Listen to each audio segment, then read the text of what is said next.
যখন কোন বান্দা সূরা ফাতিহার একটা করে আয়াত বলে আলহামদুলিল্লাহি রাব্বিল আলামিন, সঙ্গে সঙ্গে আল্লাহ জবাব দিয়ে বলেন হামিদানি আবদি, বান্দা তুই আমার প্রশংসা করলি।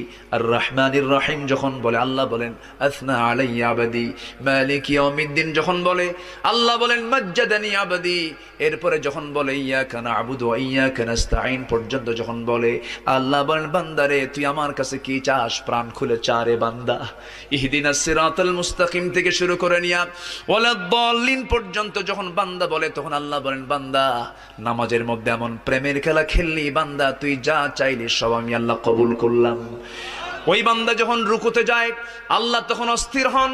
ওই বান্দা যখন সিজদায় যাওয়ার জন্য প্রস্তুতি নাই, সমস্ত ফেরেশতাকে ডাক দিয়ে বলেন ও ফেরেশতারা, এই বান্দাগুলো আমাকে দেখলো না, রাসূলকে দেখলো না, কোরআনকে দেখে হাদিসকে বিশ্বাস করে আমাকে খুশি করার জন্য তার সবচেয়ে সম্মান